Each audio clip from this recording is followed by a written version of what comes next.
क्या आप जानते हैं जिस वृंदावन को आज करोड़ों लोग राधा कृष्ण की लीला भूमि मानकर पूजते हैं, वो एक समय घना जंगल बन चुका था। लीला स्थल मिट चुके थे और कोई नहीं जानता था कि रासलीला की वो दिव्यता कहाँ छिपी बैठी है। लेकिन फिर एक संत आए जिन्होंने उस भूली हुई भूमि को दोबारा जगा दिया। उनका नाम था श्री चैतन्य महाप्रभु। एक ऐसा नाम जो सिर्फ संत नहीं बल्कि प्रेम, संकीर्तन और कृष्ण भक्ति का जीवन स्वरूप था। आज हम श्री चैतन्य महाप्रभु जी की जीवनी बताएंगे। हम आपको उनके जीवन की कुछ अद्भुत घटनाएं बताएंगे और बताएंगे कि उन्होंने वृंदावन की खोज कैसे की। महाप्रभु का जन्म 1486 में बंगाल के नवदीप नाम के नगर में हुआ था। उनकी मां का नाम शची देवी और पिता का नाम जगन्नाथ मिश्र था।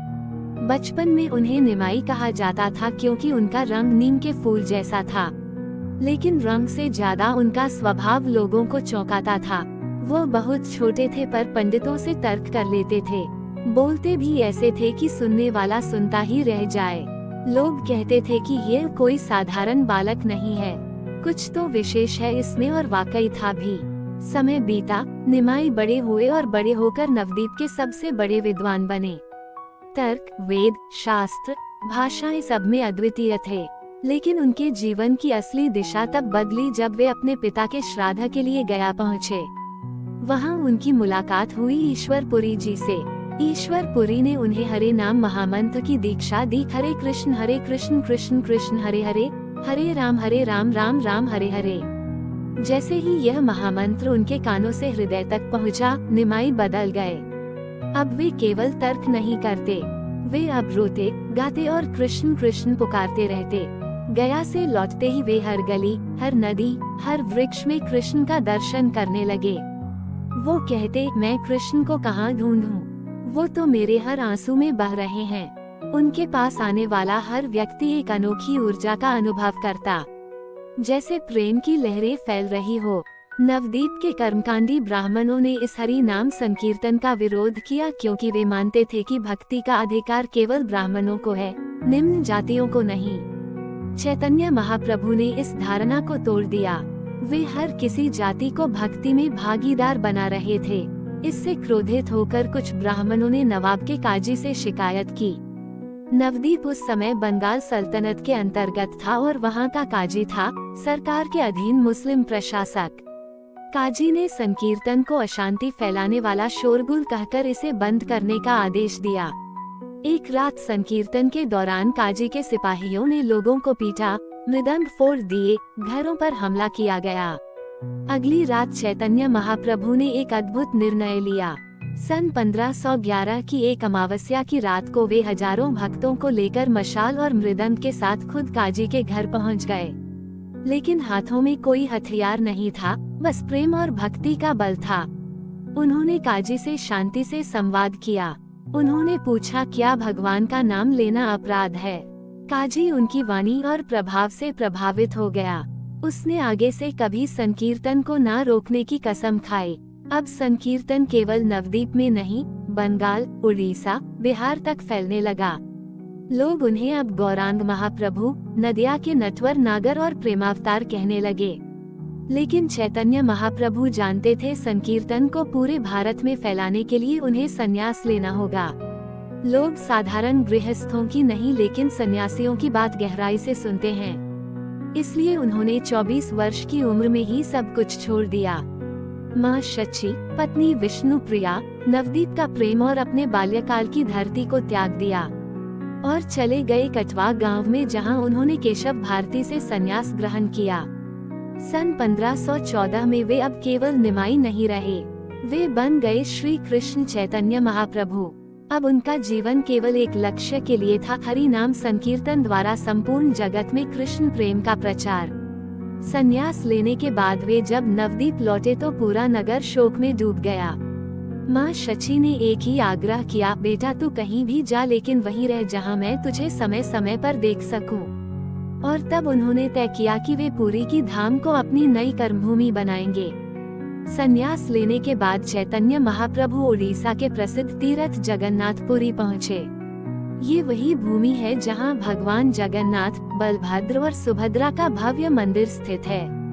यहाँ उनकी भेंट हुई सार्वभौम भट्टाचार्य से, एक प्रसिद्ध मायावादी पंडित जो केवल अद्वैत वेदांत को ही अंतिम सत्य मानता था।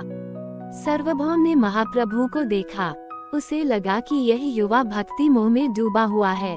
उसने महाप्रभु को 7 दिन तक शंकराचार्य का मायावाद सुनाया, लेकिन 7वें दिन महाप्रभु ने केवल कुछ श्लोकों से ही सारी दार्शनिक सीमाएं तोड़ दी।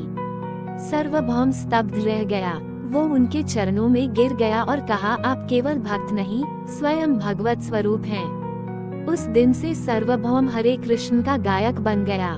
महाप्रभु ने पुरी की भूमि को अपना स्थायी निवास बनाया। यहाँ से उनका जीवन 3 भागों में विभाजित हुआ। प्रथम 6 वर्ष प्रचार, मध्य के 6 वर्ष यात्राएं और शिक्षाएं, अंतिम 6 वर्ष एकांत साधना और राधा भाव में लीनता। जगन्नाथपुरी की रथ यात्रा विश्व प्रसिद्ध है। सन 1515 की रथ यात्रा के समय जब रथ चला नहीं तो चैतन्य महाप्रभु ने सामने आकर हरे कृष्ण संकीर्तन करना प्रारंभ किया। जैसे ही उन्होंने नृत्य आरंभ किया, रथ स्वयं चल पड़ा। हजारों भक्त नाचते, रोते, गाते हुए उनके साथ झूम उठे। वो दृश्य आज भी पुरी की स्मृतियों में जीवित है। अब महाप्रभु ने संकीर्तन को संपूर्ण भारत में फैलाने का संकल्प लिया।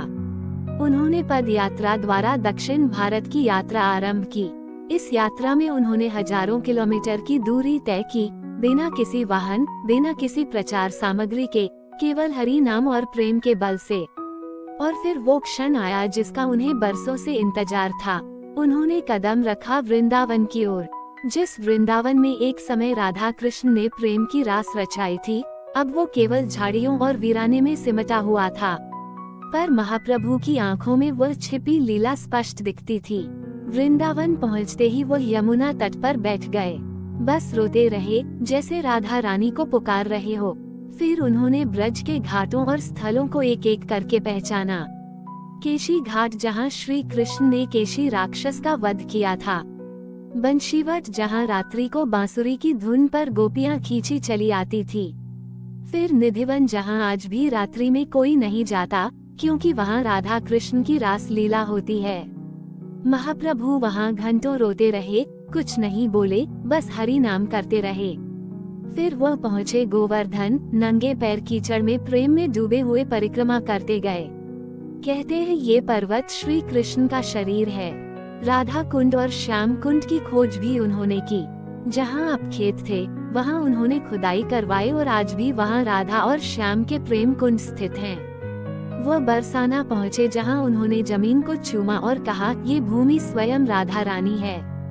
वहाँ बैठकर वो घंटों रोते रहे और फिर बोले, जो राधा के बिना कृष्ण को पुकारता है, वह प्रेम की भाषा नहीं समझता।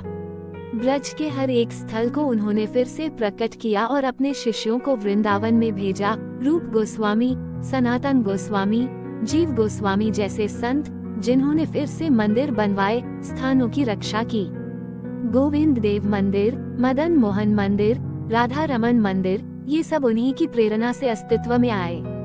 फिर महाप्रभु पुरी लौटे, जहाँ वो रथ यात्रा में नाचते थे, ऐसे जैसे खुद श्री कृष्ण जगन्नाथ जी के सामने प्रेम में तल्लीन हो। कभी कभी वह समुद्र किनारे बैठ जाते और कहते थे, प्रभु मुझे राधा से अलग मत करना। और फिर एक दिन कीर्तन करते हुए वह श्री जगन्नाथ के चरणों में लीन हो गए, अंतर ध्यान हो गए। कोई कहता है वह श्री राधा बन गए, कोई कहता है श्री कृष्ण में विलीन हो गए। लेकिन सच तो यह है कि जब भी वृंदावन की गलियों में हरि नाम की ध्वनि गूंजती है, तो वहाँ महाप्रभु की आत्मा गूंज रही होती है। अगर श्री चैतन्य महाप्रभु की ये दिव्य कथा आपके हृदय को स्पर्श कर गई हो, अगर कहीं भीतर भक्ति की कोई लौ जली हो, तो कृपया इस कहानी को लाइक करें, शेयर करें और चैनल को सब्सक्राइब करना ना भूलें। आपका एक छोटा सा प्रयास किसी और की आत्मा तक चैतन्य महाप्रभु की करुणा पहुंचा सकता है। राधे राधे।